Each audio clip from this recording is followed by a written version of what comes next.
Salut à tous, c'est Bruno Basile.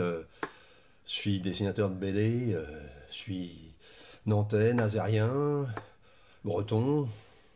Et puis, ça fait un petit bout de temps que je fais de la BD déjà. Parfois, j'écris mes histoires moi-même. Et puis, j'ai aussi assez souvent travaillé avec un certain nombre de scénaristes. Le nouvel album s'appelle Rond Rouge.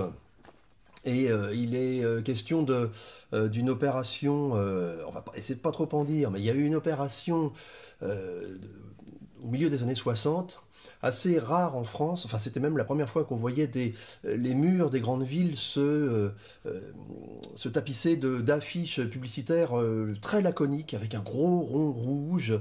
Les ronds rouges arrivent.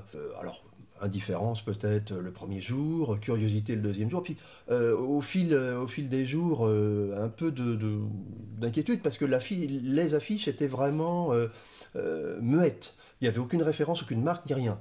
Et puis alors, les affiches étaient renouvelées, le message changeait légèrement, mais il n'y avait toujours pas d'indication. C'était en fait la première campagne de teasing, mais en France, on ne connaissait pas ça. Après, dans les années 80, on a connu ça depuis, bien sûr, mais à l'époque, le suspense est resté entier. Il s'agissait d'une opération commerciale de l'entreprise Elf, qui faisait passer sous sa bannière un certain nombre de petites stations-service. Donc il y a eu une opération nationale de grande envergure, très secrète, et qui s'est réalisée en une nuit. Et ça c'est un fait connu sur lequel moi je me suis appuyé, en une nuit, une grosse quantité de stations-service en France ont complètement changé de peau, ont complètement été relookées avec des moyens quand même qui étaient novateurs à l'époque. Et ça a stupéfait pas mal de monde, effectivement. Moi, je trouvais intéressant de raconter ça en bande dessinée, effectivement, parce que je voulais raconter ça de l'extérieur. Il y a des bouquins sur le sujet, il y a des gens qui ont écrit, il y a des gens qui ont vécu ça, qui l'ont raconté eux-mêmes. Moi, je voulais créer un tandem de personnages autour d'une petite nana très dynamique qui s'appelle Louison Bobard, parce que je trouve ça rigolo comme nom, et puis parce que aussi, au départ, elle travaille dans l'univers, dans la presse sportive, et en particulier dans le cyclisme, alors Louison Bobel, Louison Bobard, etc., quoi. C'était difficile de faire mener l'enquête par des particuliers. L'affaire se passe dans les années 60, en 67 même précisément. On pouvait difficilement imaginer un particulier menant l'enquête sur les réseaux sociaux, quoi. Il fallait vraiment une casquette, et franchement, il n'y avait pas mieux que le journalisme à l'époque, encore une fois, pour raconter cette histoire. Ouais. On me cite souvent, et forcément à juste titre, Maurice Tillieu, l'auteur belge de Gilles Jourdan, qui a magnifié les années 60, effectivement, en dessinant les décors français, les banlieues grises, les décors industriels, qu'on trouve de plus en plus rarement ici, finalement, maintenant, aujourd'hui.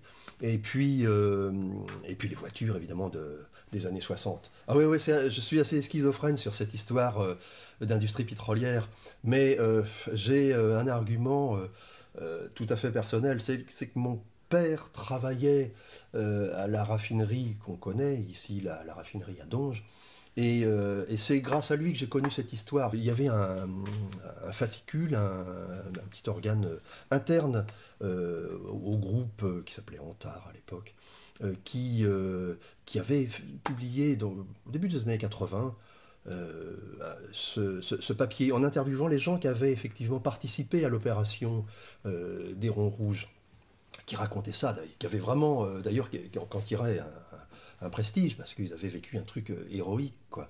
Moi, je prône pas l'industrie du pétrole. Covoiturons, les amis, surtout. Surtout que votre voiture soit électrique ou à essence, covoiturons et faisons du vélo. Ça c'est sûr. Non, je suis pas payé par Elf ni par aucun groupe. De toute façon, je valorise pas énormément je cite la marque, évidemment, parce que l'histoire est vraie, mais effectivement, j'étais un peu tiraillé, parce que je voulais pas non plus, j'ai pas aucune raison de leur faire ni de la pub, ils n'ont pas besoin de moi de toute façon, et puis ça m'étonnerait que je leur fasse beaucoup de pub dans un sens ou dans l'autre. Mais Je voulais pas, je voulais réussir à faire l'histoire finalement en écrivant le moins souvent possible, le moins souvent la marque Elf, effectivement. Mais voilà, elle est dite. Oui, oui, le deuxième album sortira très, très rapidement, moins d'un an après, oui, moins d'un an après le premier. Je travaille dessus.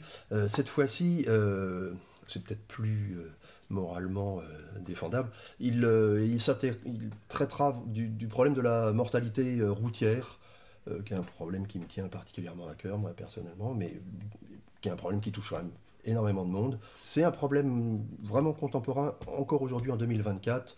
Il y a vraiment des questions d'incivilité et de mortalité routière au volant. Merci. C'est moi qui vous remercie. Bonne lecture à tous.